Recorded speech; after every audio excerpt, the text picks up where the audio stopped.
यद परम यद गुणातीतं यद ज्योतिर्निर्मलं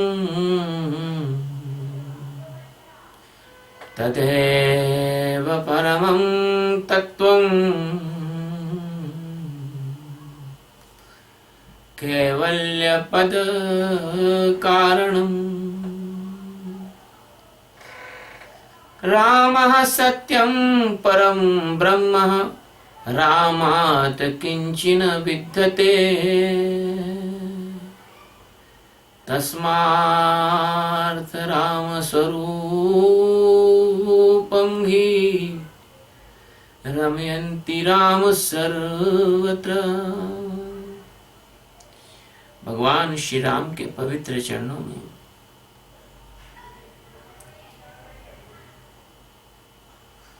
संपूर्णता पूर्वक प्रणाम करते हुए, जिसमें बस उन्हीं को अपने अंदर और उन्हीं को सबके अंदर जानते हुए माता सीता और भगवान श्री राम के पवित्र चरणों में अपना मस्तक रख के आज श्रीमद् वाल्मीकि रामायण के पंचदशी यानी 35वें सर्ग को ले रहे हैं। इस सर्ग में जो सोनभद्र नदी है उसको पार करके विश्वामित्र और उनकी पूरी की पूरी ऋषि मुनियों की टोली गंगा जी के तट पर पहुंचती है और वहां रात्रि विश्राम करती है। श्री राम जी के पूछने पर भगवान विश्वामित्र सद्गुरु भगवान राम को गंगा जी की उत्पत्ति की कथा सुनाते हैं श्रीमद् वाल्मीकि रामायण के माध्यम से। मेरे प्यारे शिष्यों, मेरे प्रेमियों, श्रोताओं, आपको भारतीय संस्कृति की बारीक जानकारी प्राप्त हो जाएगी। इसके साथ साथ आपको कैसे जीना चाहिए, क्या उचित है और क्या अनुचित है, इसका भी बोध हो जाएगा। उपास्य रात्रिशेषं तु शोणाकुले महर्षिभिः निशायां सुप्रभातायां विश्वामित्रो अव्यभाषतः। महर्षियों के सहित विश्वामित्र जी ने रात्रि के शेष भाग में सोनभद्र के तट पर शयन किया। जब रात बीती और प्रभात हुआ तो वे श्री रामचंद्र जी से इस प्रकार बोले, सुप्रभाता निशा राम पूर्वां संध्या प्रवर्तते उत्तिष्ठोत्तिष्ठ भद्रं ते गमनाया विरोचया। श्री राम, रात बीत गई, सवेरा हो गया, तुम्हारा कल्याण हो, उठो और चलने की तैयारी करो। तच्छ्रुत्वा वचनं तस्य कृतपूर्वाहिणः क्रियः तस्य पूर्वाहिं क्रिया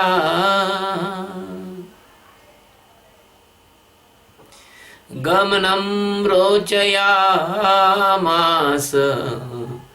वचनं चेदमुवाचः। मुनि की बात सुनकर पूर्वान्न काल का नित्य नियम पूर्ण करके श्री राम जी चलने को तैयार हो गए और इस प्रकार बोले, क्या बोलते हैं? अयम श्रोणा शुभ जलो अगाधा पुलिन मंडित कतरेण पथा ब्रह्मन् संतरिष्यामहे वयम्। ब्राह्मण शुभ जल से परिपूर्ण और अपने तटों से सुशोभित होने वाला यह श्रोणभद्र तो अथाह जान पड़ता है।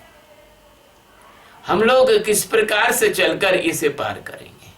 देखिए, भगवान जो संबोधन कर रहे हैं वो नारी नहीं बल्कि नर का संबोधन कर रहे हैं। शोणभद्र नदी नहीं, नद है। और पहले जो वाल्मीकि जी ने कौशिकी का वर्णन किया था वो नदी थी। यानी नदी और नदियों में भी नर और मादा होते हैं। लेकिन इस बात को आज के लोग नहीं मानेंगे और मानना भी नहीं चाहिए। आज तक उल्लुओं ने कभी सूर्य की उपस्थिति को नहीं माना है, वो मानेंगे भी नहीं और मानना भी नहीं चाहिए।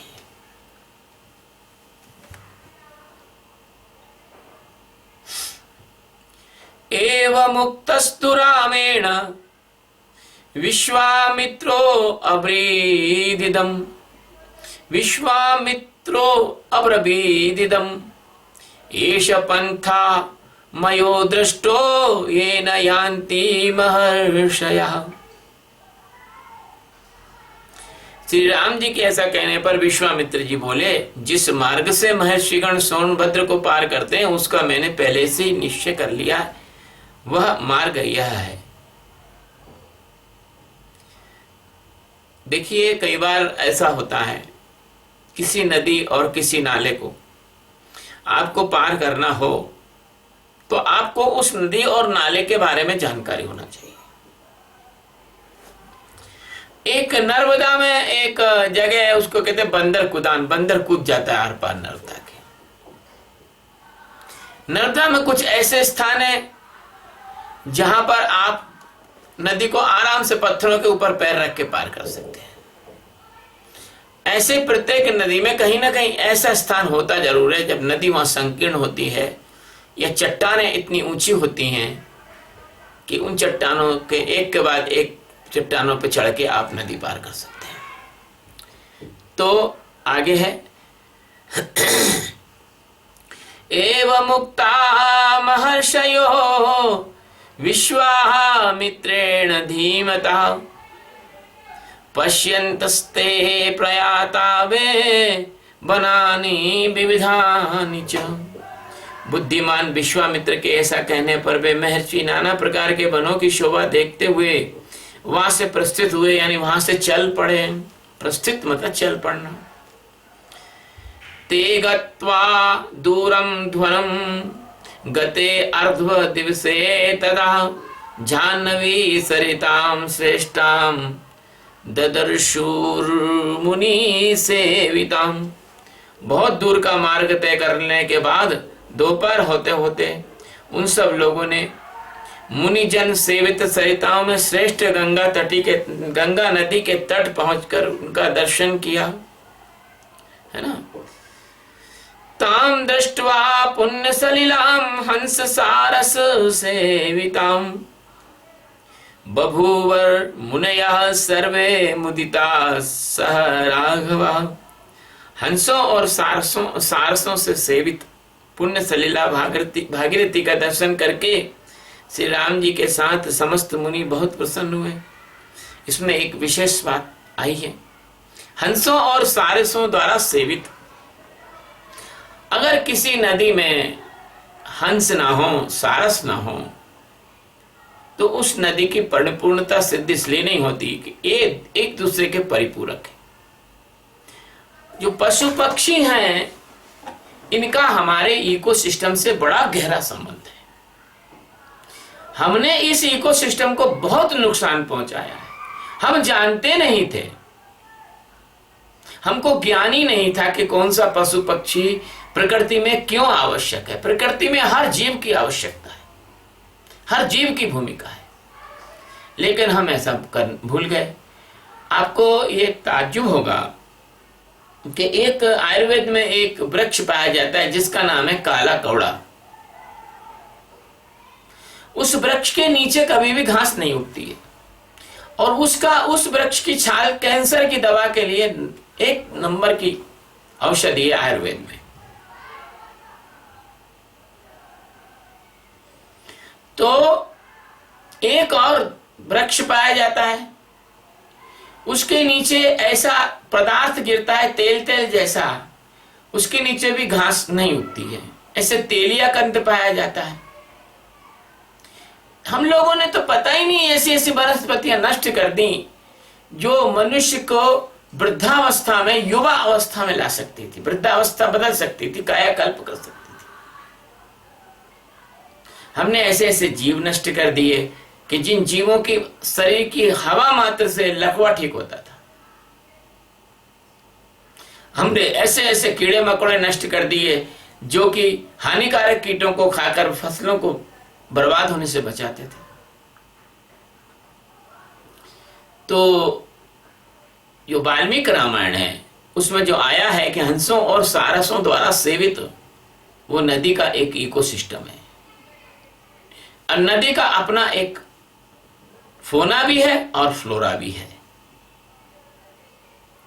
नदी के आसपास, तट के आसपास कौन कौन से वृक्ष होते हैं, उनकी क्या क्या आयुर्वेदिक और औषधि गुणों की उपयोगिता है, और नदी में कौन कौन से जीव होते हैं, और वो जीव आपके खाने के लिए नहीं बने हैं।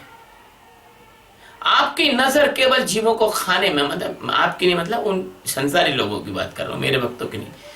संसारी लोगों की नजर केवल समुद्र और नदियों के जीवों को खाने तक ही सीमित है, इससे ज्यादा वो सोच नहीं सकते। यही तो दुर्भाग्य आज के समय का। तो ताम दृष्ट्वा पुण्य सलिलाम हंस सारस सेविताम बभूवर मुनियः सर्वे मुदिता सहराघवा। हंसों और सारसों से सेवित पुण्य सलिला भागीरथी का दर्शन करके श्री रामचंद्र जी समस्त मुनि बहुत प्रसन्न हुए।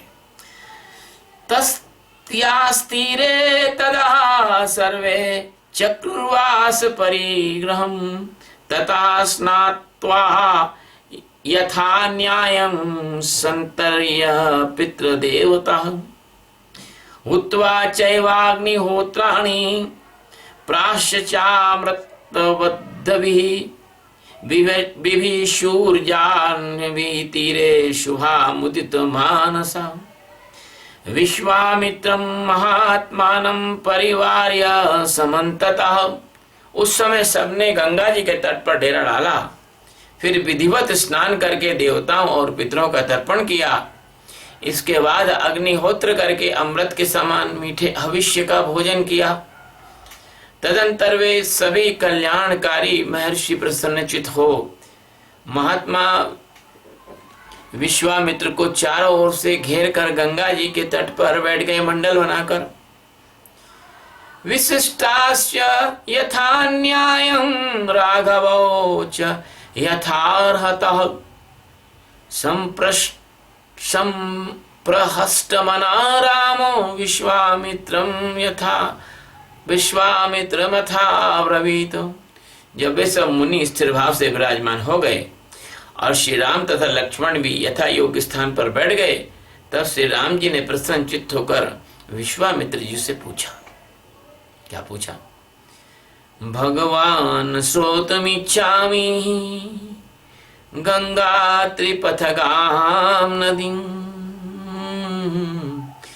त्रिलोक्यं कथमाक्रम्य गता नद नदीपतिं। भगवान, मैं ये सुनना चाहता हूं कि 3 मार्गों से प्रवाहित होने वाली ये गंगा जी किस प्रकार तीनों लोकों में घूमकर नदों और नदियों के स्वामी समुद्र में जाकर मिली है। यहाँ भी देखो नदों आया है, यानी नदी और नद दो प्रकार के होते हैं। च ओदितो राम वाक्येन विश्वामित्रो महामुनि वृद्धिं जन्म च गंगायां वक्तुमेवोपचक्रमे। श्री राम जी के इस प्रकार प्रश्न द्वारा प्रेरित होकर महामुनि विश्वामित्र ने गंगा जी की उत्पत्ति और वृद्धि की कथा कहना प्रारंभ कर दी।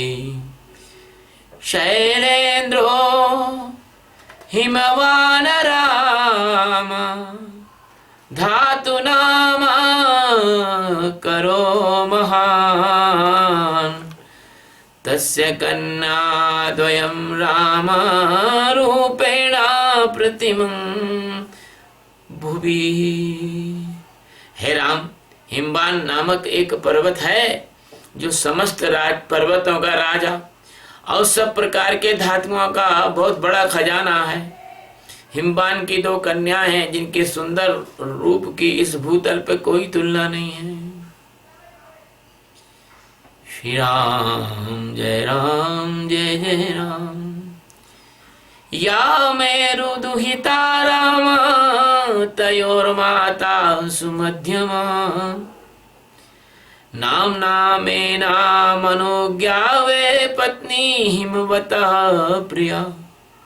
मेरु पर्वत की मनोहरणी पुत्री मैना हिमवान की प्यारी पत्नी है।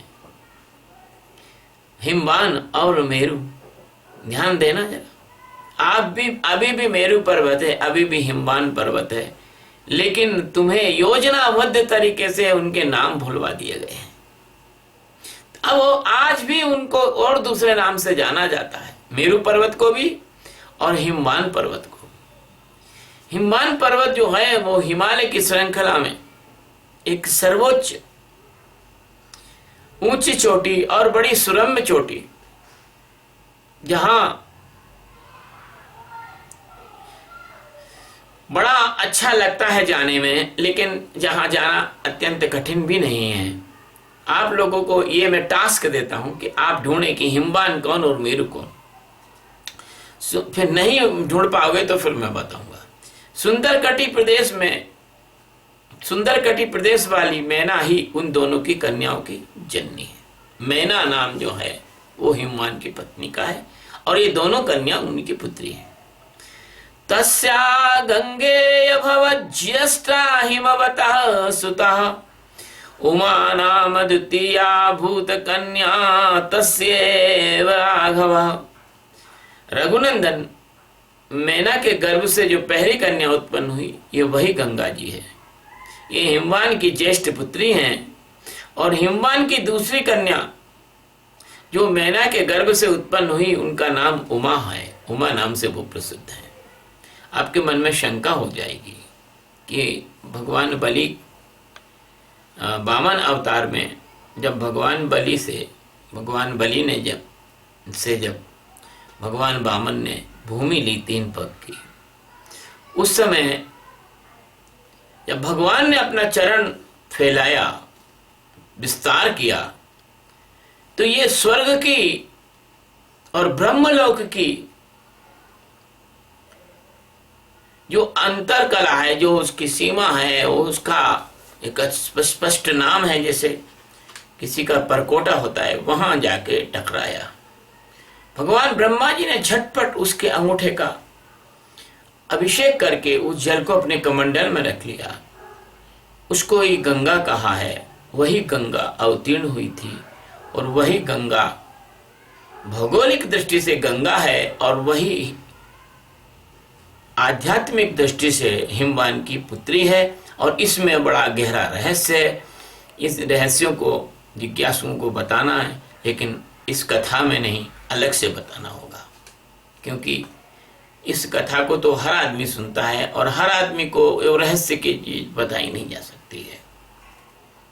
यह आध्यात्मिक रहस्य, उमा क्या है, गंगा क्या है, ब्रह्मा जी क्या है, कमंडल क्या है, ये सब इसके पीछे बहुत बड़ा रहस्य है। तो आगे कथा कहती है, अतः ज्येष्ठां सुराः सर्वे देव कार्यर्चिकीर्षया शैलेन्द्रं वरयामासुर्गाः त्रिपथागा नदीं। कुछ काल के पश्चात जब देवताओं ने देव कार्य की सिद्धि के लिए ज्येष्ठ कन्या गंगा जी को, जो आगे चलकर स्वर्ग में त्रिपथा नदी के रूप में अवतीर्ण हुई, गिरिराज हिमालय से मांगा। ददो धर्मेण हिमवास्तनया लोक पावनी स्वचंद पथगां गंगां त्रिलोक्य हित कामयां। हिमवान ने त्रिभुवन का हित करने की इच्छा से स्वचंद पथ पर विचरने वाली अपनी लोक पावनी पुत्री गंगा को धर्म पूर्वक उन्हें दे दिया। प्रति गई है त्रिलोकार्थम त्रिलोक हित कांक्षिणा गंगा मादायते अगच्छ कृतार्थेन्तरात्मना। तीनों लोगों के हित की इच्छा वाले देवता त्रिभुवन की भलाई के लिए ही गंगा जी को लेकर मनी मन कृतार्थता का अनुभव करते हुए चले गए। या चान्या शैल दुहिता कन्या आसीदुर रघुनंदन उग्रम सुव्रता मास्थाय तपस्ते पे तपोधन। रघुनंदन गिरिराज की जो दूसरी कन्या उमा थी, वे परम उत्तम और कठोर व्रत का पालन करती हुई घोर तपस्या में लग गई। उन्होंने तपोमय धन का संचय किया। उग्रेण तपसा युक्तां ददो शैलवरः सुतां रुद्राया प्रतिरूपाय उमां लोक नमस्कृतां। गिरिराज ने उग्र तपस्या में संलग्न हुई अपनी वह विश्व वंदिता पुत्री उमा अनुपम प्रभावशाली अत्यंत उच्च कोटि की तपस्विनी थी, भगवान रुद्र से उसका विवाह कर दिया। एते शैलराजस्य सुते लोक नमस्कृते गंगा च सरितां श्रेष्ठा उमा देवी चिरागव। हे प्रभु दीनबंधु दयालु, मुझे याद आ गया जब मैं हिमालय जाता हूँ तो माँ पार्वती के मायके में जाता हूँ, जब मैं क्या स्वागत करती है माता। और जब मैं गंगा के तट पर जाता हूँ तो माँ गंगा में डुबकी लगाता हूँ, ऐसा लगता है जैसे अपनी माँ की गोद में समा गया। हे प्रभु, आपकी कृपा है। रघुनंदन इस प्रकार सरिताओं में श्रेष्ठ गंगा तथा भगवती उमा दोनों गिरिराज हिमालय की कन्याएं हैं। सारा संसार इन्हीं के चरणों में मस्तक झुकाता है। क्यों ना झुकाएगा, जरूर झुकाएगा। एतत् ते सर्वमाख्यातम् यथा त्रिपथगामिनी खं गता प्रथमं तात गतिं गतिमतांबर शेषां सुरनदी रम्या शैलेन्द्र तनया तदा सुरलोकं समारूढ़ा विपापा जलवाहिनी। गतिशीलों में श्रेष्ठ तात श्री राम गंगा जी की उत्पत्ति के विषय में ये सारी बातें मैंने तुम्हें बता दी। ये त्रिपथ गामिनी कैसे हुई यह भी सुन लो। पहले तो ये आकाश मार्ग में गई थी, तत्पश्चात ये गिरिराज कुमारी गंगा रमणीया देव नदी के रूप में देवलोक से आरूढ़ हुई थी। फिर जल रूप में प्रवाहित होकर लोगों के पाप को दूर करते हुई रसातल में पहुंची थी। इसलिए त्रिपथगामिनी स्वर्ग, पृथ्वी और पाताल तीनों में है गंगा है। मुझे गंगा माँ की बहुत कृपा से एक गीत बचपन से याद है। उसको यूं कहते हैं, यह कल कल छल छल बहती, क्या कहती गंगा धारा। युग युग से बहता आता यह पुण्य प्रवाह हमारा। यह कल कल छल छल बहती, क्या कहती गंगा धारा। युग युग से बहता आता यह पुण्य प्रवाह हमारा। हम इसके लघुतम जल कण, बनते मिटते हैं क्षण क्षण। अपना अस्तित्व मिटाकर तन मन धन करते अर्पण। बढ़ते जाने का शुभ प्रण, प्राणों से हमको प्यारा। यह पुण्य प्रवाह हमारा। यह कल कल छल छल बहती, क्या कहती गंगा धारा। युग युग से बहता आता यह पुण्य प्रवाह हमारा। इस धारा की गोदी में, इस धारा की गोदी में ऋषियों की राख बही है। इस धारा के ही तट पर मुनियों ने शरण गही है। इस धारा की गोदी में ऋषियों की राख बही है। इस धारा के ही तट पर मुनियों ने शरण गही है। इस धारा की गोदी में, इस धारा की गोदी में खेला इतिहास हमारा। यह पुण्य प्रवाह हमारा। यह कल कल छल छल बहती, क्या कहती गंगा धारा। युग युग से बहता आता यह पुण्य प्रवाह हमारा।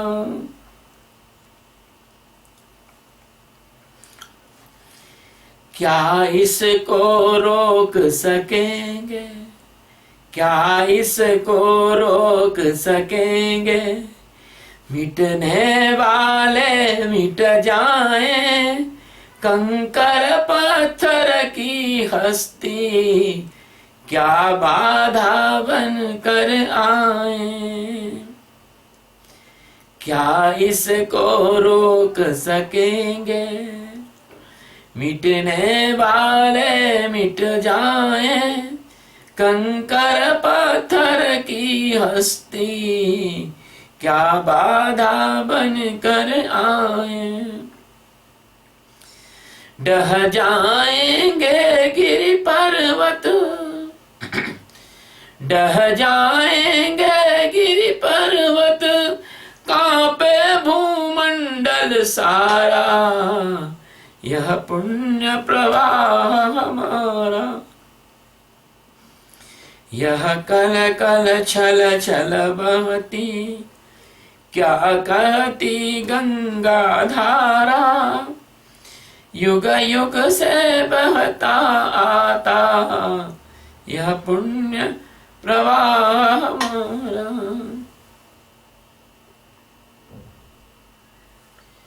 माँ गंगा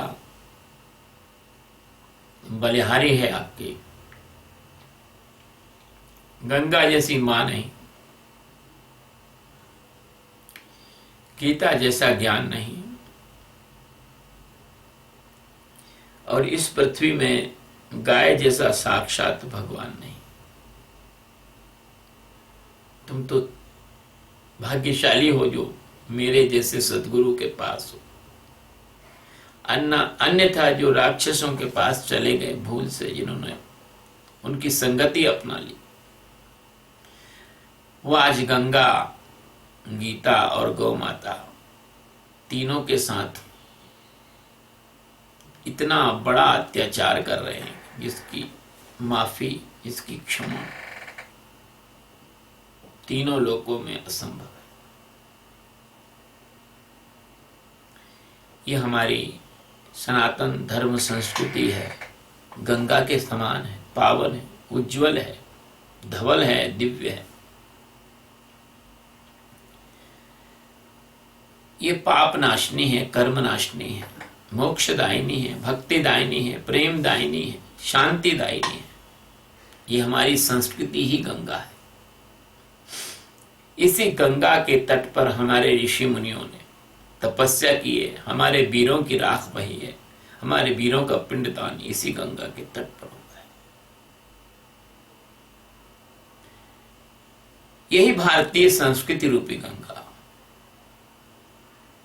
यही गंगा हमारी शाश्वत है। हम मरते हैं, जन्म लेते हैं, इसी के कण बनते हैं, बादल बनकर बरसते हैं, गंगा माँ के जल का कण बनते हैं, और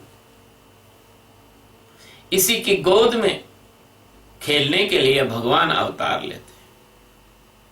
इसी भारतीय संस्कृति, इसी सनातन हिंदू धर्म की संस्कृति में भगवान अवतार लेते हैं। वो किसी पीर, पैगंबर, फकीर को नहीं भेजते, खुद अवतार लेते हैं।